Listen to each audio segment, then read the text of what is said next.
My name is Armand, and tonight begins my first solo night shift inside the forgotten National History Museum building downtown. The marble floors reflect my flashlight beam, and every step echoes longer than it should inside these silent, empty exhibition halls.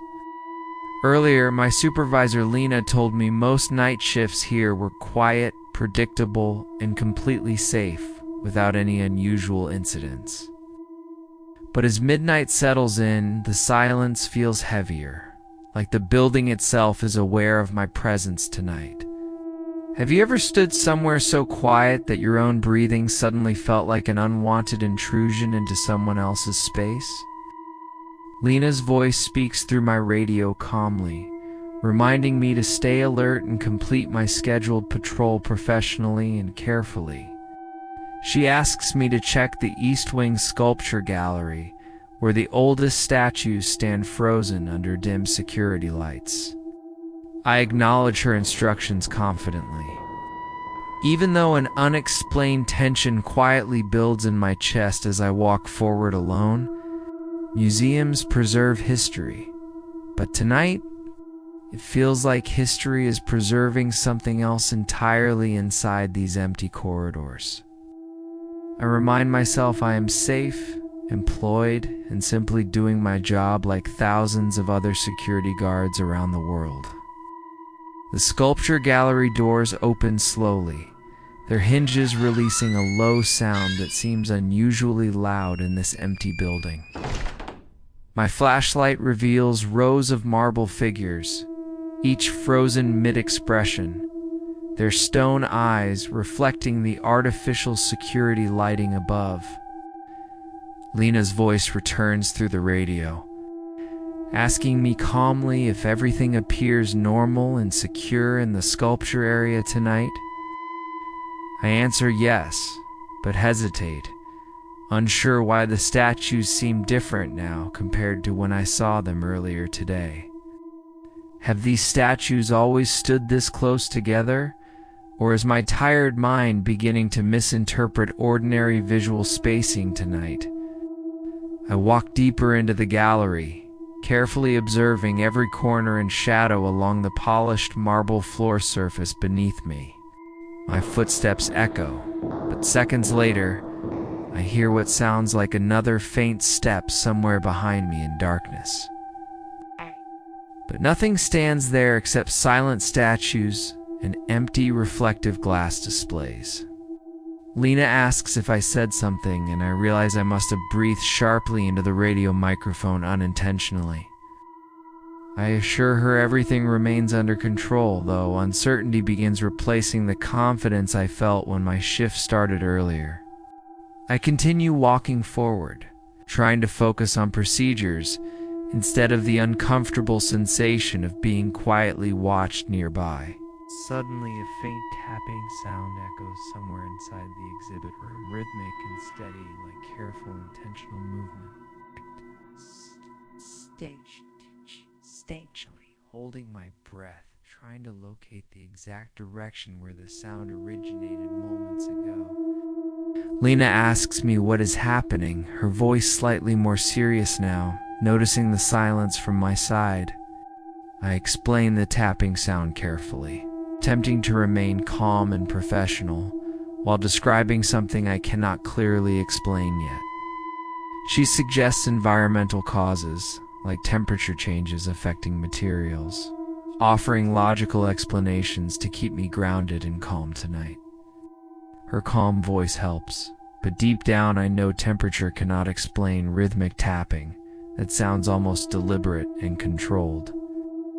I slowly approach the nearest glass display case, shining my flashlight inside to inspect the preserved historical artifacts carefully. Everything inside appears still, untouched, and perfectly arranged exactly how daytime staff had left it hours earlier before closing.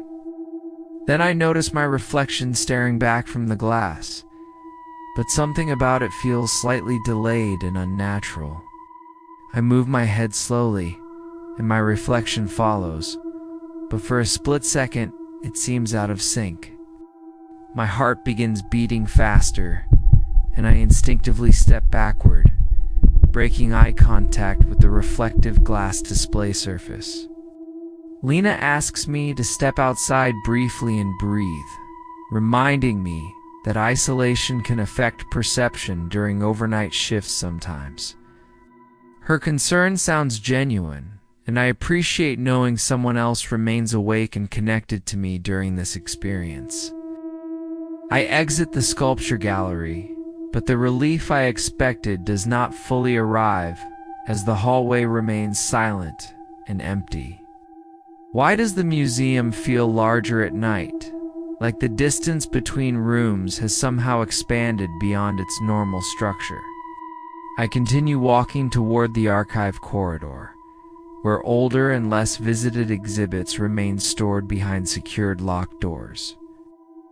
Lena reminds me that the archive basement sometimes has poor radio reception, advising me to remain cautious and attentive. I descend the stairs slowly, each step producing deep echoes that fade into darkness below my position tonight. The air feels colder here, carrying the faint scent of dust, preservation chemicals, aged historical materials stored nearby.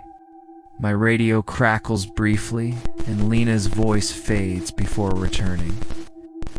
Distorted but still understandable through static interference noise, I reassure her I am fine, even though I feel an increasing pressure building inside my chest unexpectedly.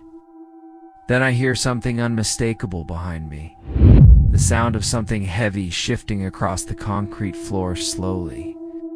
I turn quickly, expecting to see fallen equipment or misplaced storage containers blocking the hallway behind my position.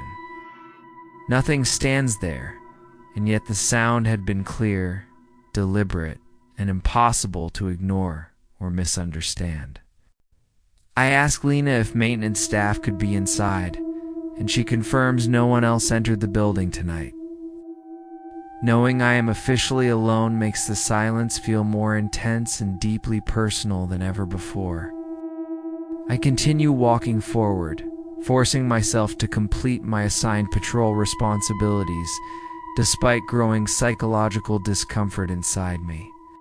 Museums protect objects, but tonight, I wonder if they also protect memories that refuse to remain silent forever. Lena asks me a question that stays with me even now. Do you feel safe where you are standing currently? I pause before answering, realizing I cannot honestly say yes without questioning my own emotional and mental state. I tell her I am uncertain, and she advises me calmly to return upstairs immediately for precautionary safety reasons. I begin ascending the stairs, feeling relief grow with every step closer to the familiar upper floor galleries again. Halfway up, I hear another sound below me, slower this time, like something stopping when I stopped moving. I refuse to look back, focusing entirely on reaching the top and returning to better lit museum sections upstairs. When I reach the top, Lena speaks firmly, telling me to stay in the main lobby until my shift ends. I agree immediately, grateful for her support and the comfort of brighter lighting surrounding the museum entrance area.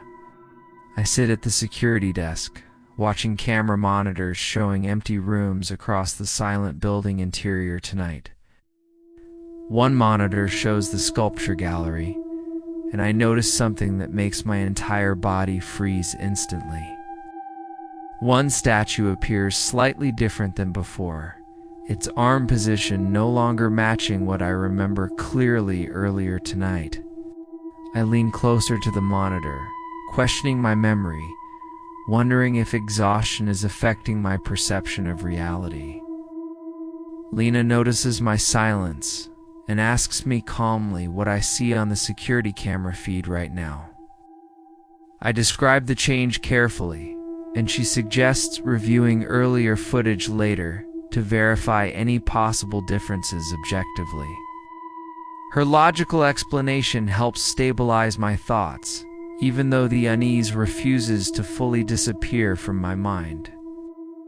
Hours pass slowly, and nothing else unusual happens during the remainder of my long overnight shift there. Eventually, morning light begins entering the museum lobby windows, bringing relief and restoring a sense of normal reality.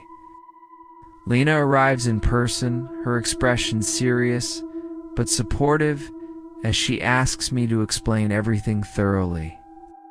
I tell her every detail honestly, unsure whether she will believe my experience inside the museum overnight. She listens carefully, without interruption, showing professionalism and empathy throughout our private conversation together afterward. She reminds me isolation affects perception, but she never dismisses my experience entirely or disrespectfully that morning. Before leaving, she asks if I am willing to continue working future night shifts inside this historic museum building. I hesitate, reflecting deeply on everything I experienced and the emotional impact it had on my confidence. I realize the experience changed how I see silence, darkness, and the preserved remnants of human history forever. Museums hold objects, but they also hold emotional weight connected to real lives and forgotten stories. I agreed to continue working, but I promised myself I would never ignore my instincts again completely. Because sometimes, fear exists not to harm us, but to protect us from unknown potential dangers nearby.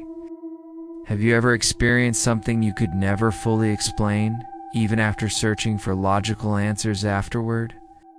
Could isolation create illusions powerful enough to feel absolutely real and emotionally overwhelming in those moments?